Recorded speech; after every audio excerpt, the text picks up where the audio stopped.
Good morning. This is Barry Odell with the Church of Christ at Mammoth Spring Facebook page. Hope everyone is doing well today and are ready to study. We're getting back today to our study of alleged Bible contradictions. That is what I'd been doing all last week, and then yesterday I did a different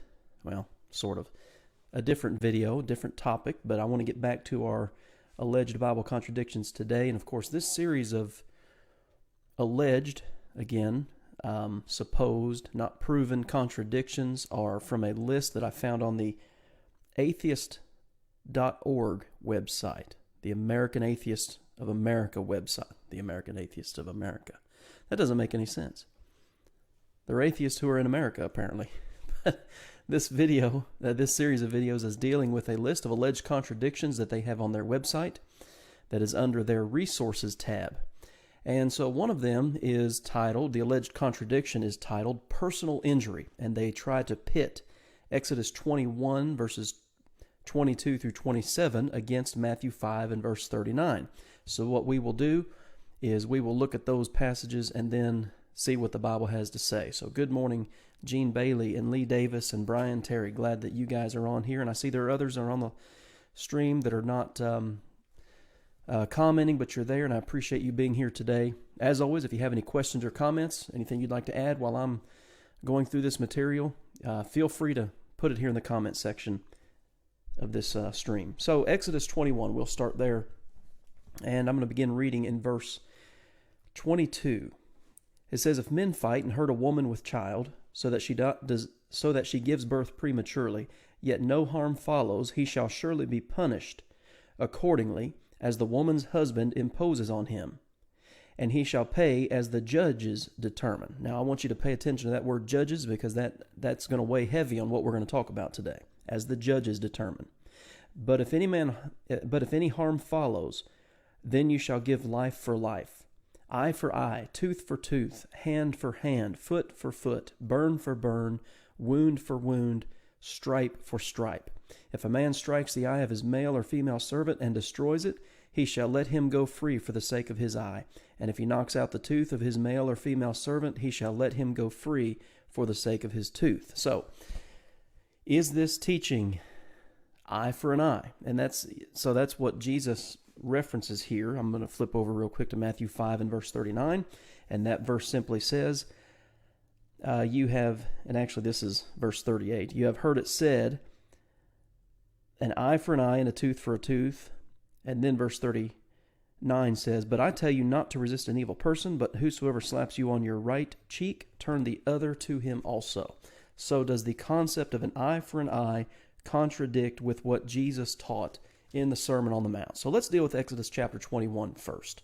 And again, I told you to pay attention to the word judges at the end of verse 22 here in Exodus 21, and there's a reason that's important. Here's what we need to understand.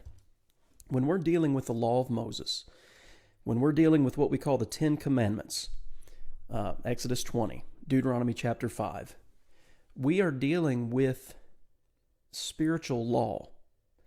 But that spiritual law also governed civil, the civil state, the state of Israel. It was a theocracy. Okay, the laws of God ruled over the laws of the state.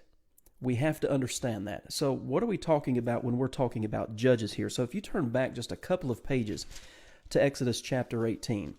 Okay, so the children of Israel have been freed from Egypt. They've escaped. The Egyptians have perished in their pursuit of the Israelites at the Red Sea.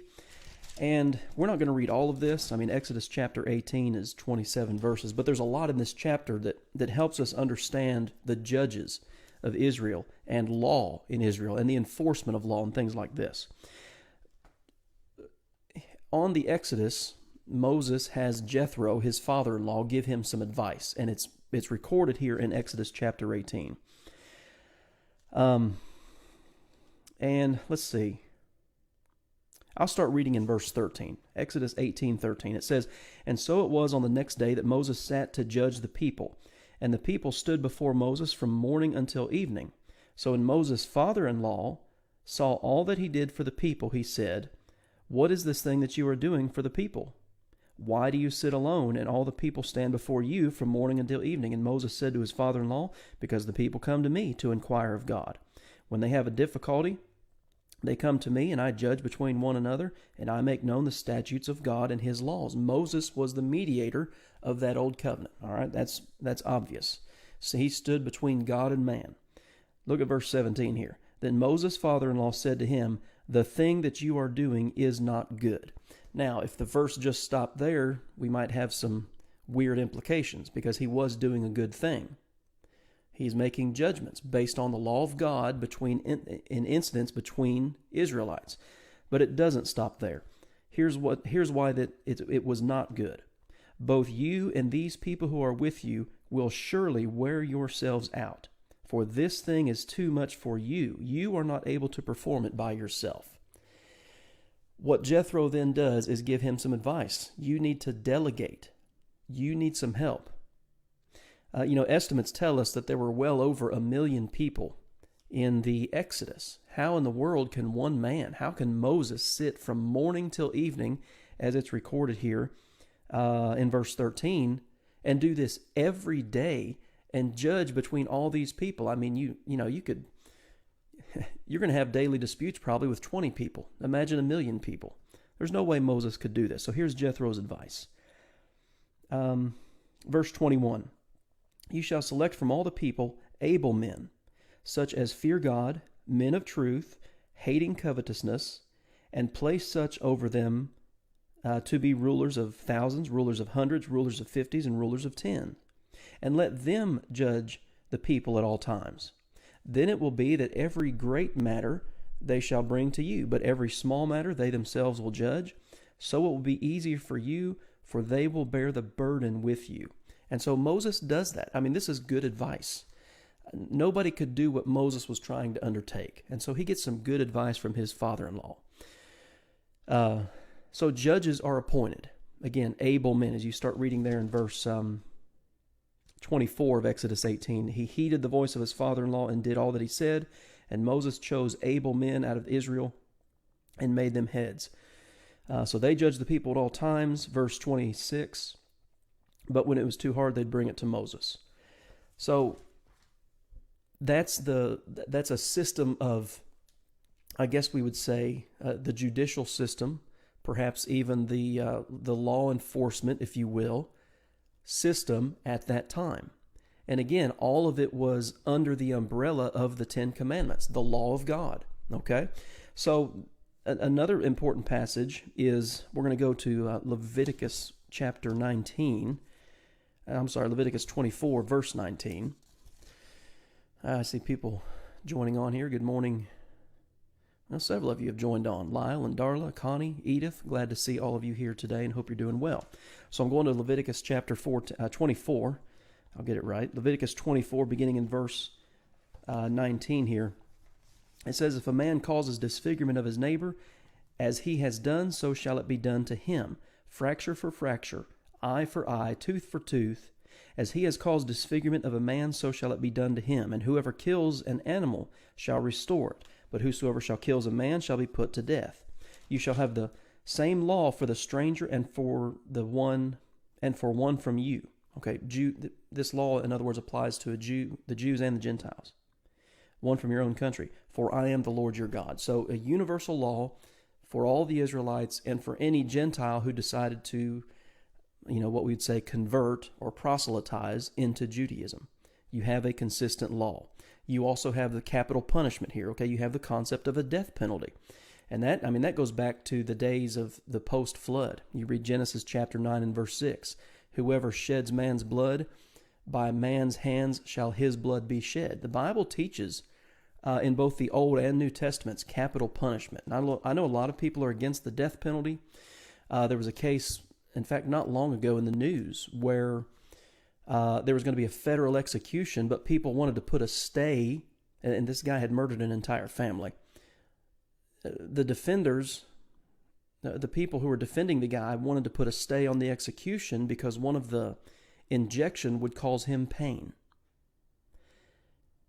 You kill an entire family, you deserve to die, and in a painful way. And that's not revenge. That's just that's the decent thing to do. You deserve to have your life taken. I mean, again, Old Testament, New Testament teaches that. We're not talking about death penalty today. But we have this law then throughout the Old Testament from the law of Moses, this concept of an eye for an eye. And Jesus pulls that into the Sermon on the Mount. You have heard it said, an eye for an eye, but I say unto you. So is there a contradiction? Well, number one, obviously, no, there's not a contradiction. Jesus is transitioning from old law to new. But here's what happened. This concept of an eye for an eye, fracture for fracture, tooth for tooth, and so on, the things that we just read, over the process of time was turned into an issue of personal revenge. It was turned into an issue of, if you hurt me, I'm going to hurt you in the exact same way. And the concept of justice, equal justice under the law, was removed from the discussion. It became about revenge. And I think that's what Jesus is addressing there in Matthew 5, beginning in verse 38. Again, where he says, you have heard it said, an eye for an eye, but I say unto you.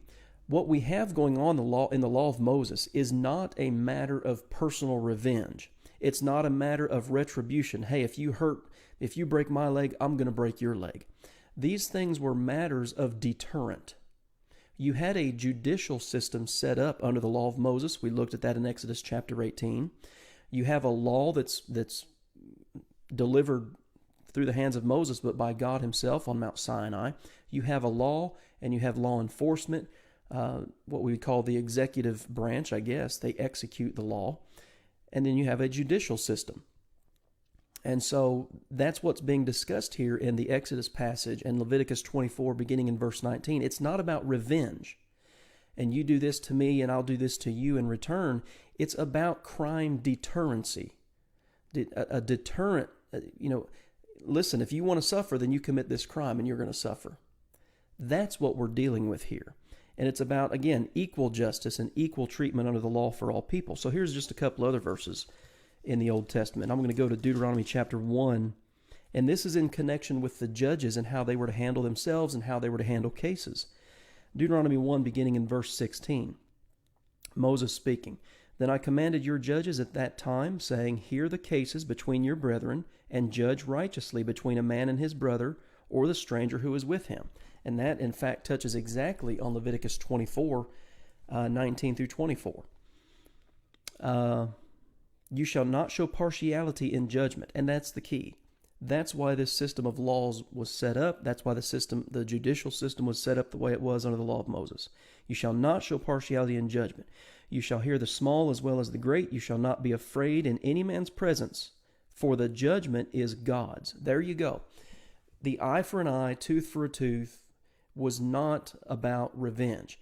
It ultimately was turned into that. And that's how it was actually taught by the people like the Pharisees. It became about revenge. And what Moses says here in Deuteronomy 1 and verse 17, it says, for the judgment is God's. In other words, the matter of justice will be determined by God, not by each individual who is harmed, either physically or financially. There were even financial laws put in place under the old law. The judgment is God's. The case that is too hard for you, Moses says, bring to me, and I will hear it. And I commanded you at that time all the things which you should do. You've got a whole nation of people coming from one land into another. They need a system of laws. They need a system of the execution of those laws. They need a judicial system.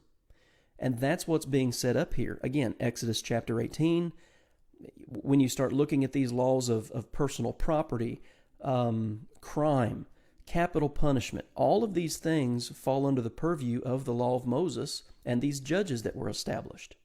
But justice was in God's hands. Deuteronomy chapter 1 and verse 17.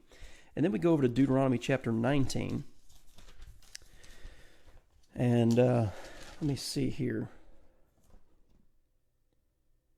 Okay, Deuteronomy 19, beginning in verse 15. So again, here we have the idea of the execution of law. One witness shall not rise against a man concerning any iniquity or any sin that he commits. By the mouth of 2 or 3 witnesses the matter shall be established. If a false witness rises against any man to testify against him of wrongdoing, then both men in the controversy shall stand before the Lord, before the priests, and the judges who serve in those days. So again, these judges keep appearing. We're introduced to them in Exodus 18.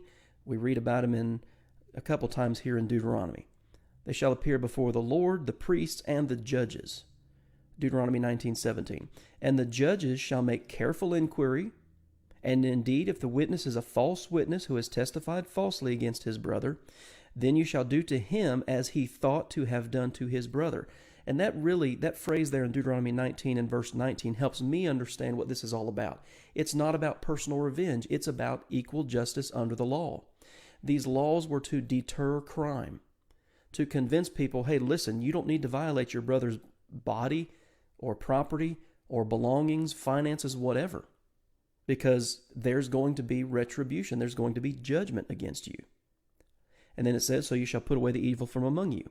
And those who remain shall hear. And so listen to this. Again, we're in Deuteronomy 19. This is verse 20.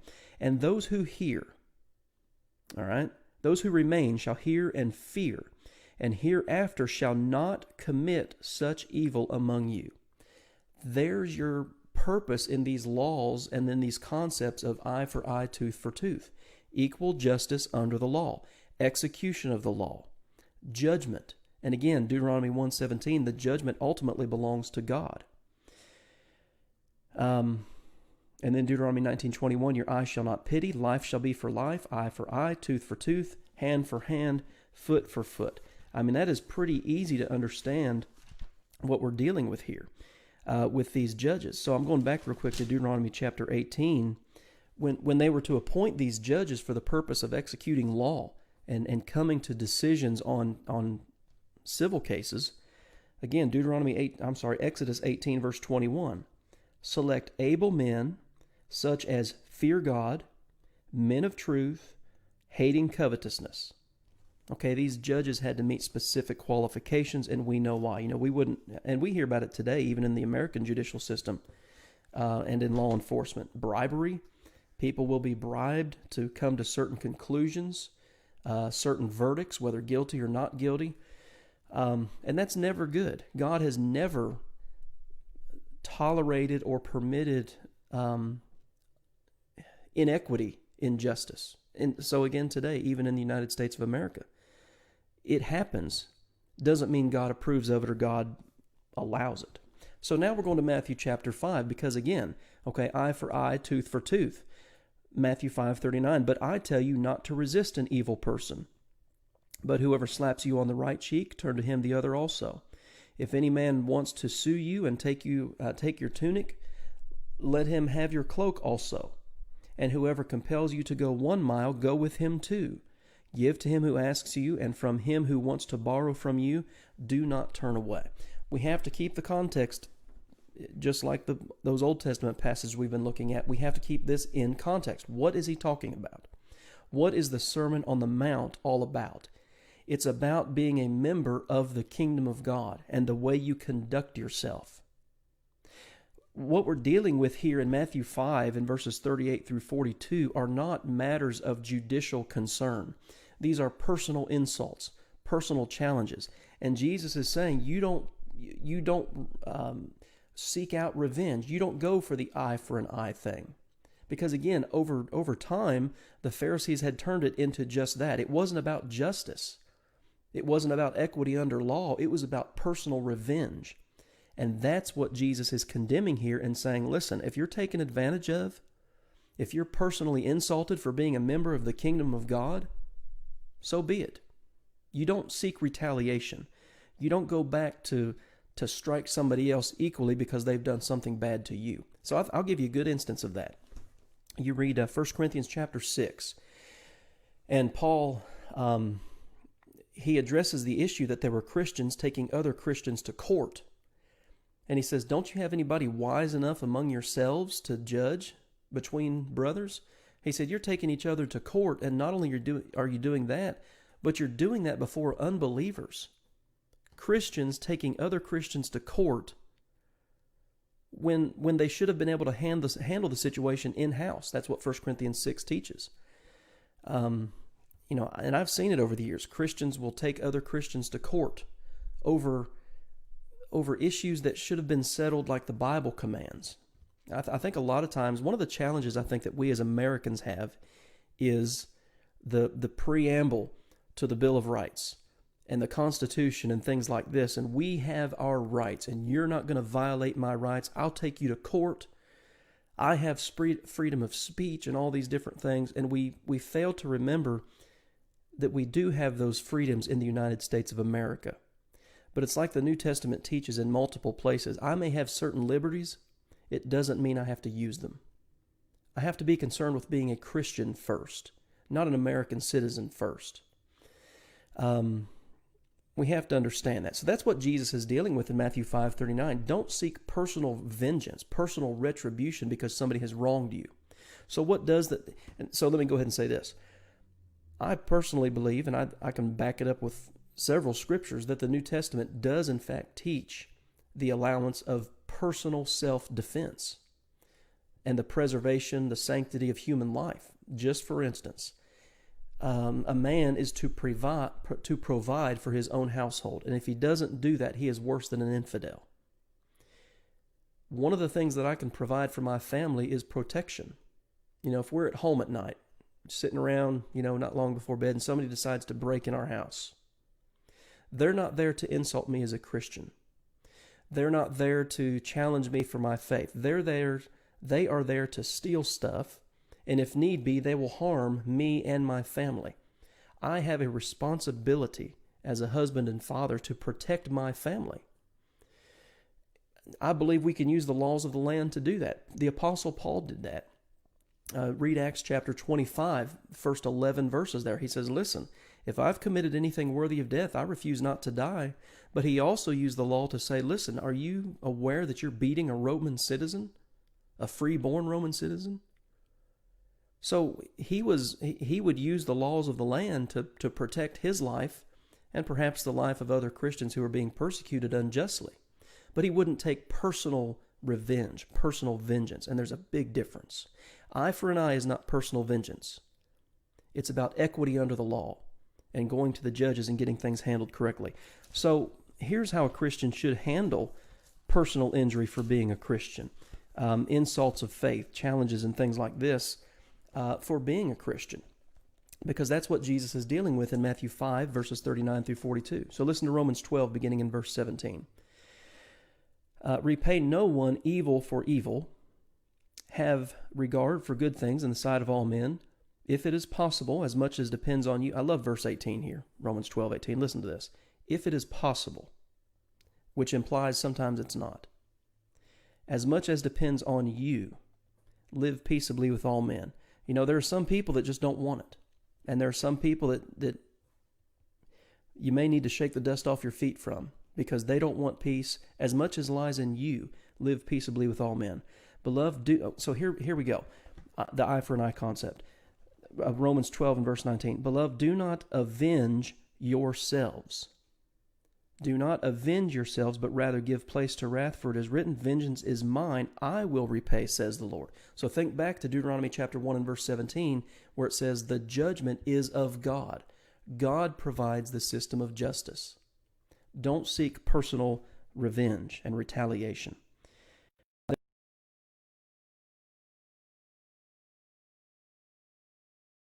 On his head. God will do the punishing.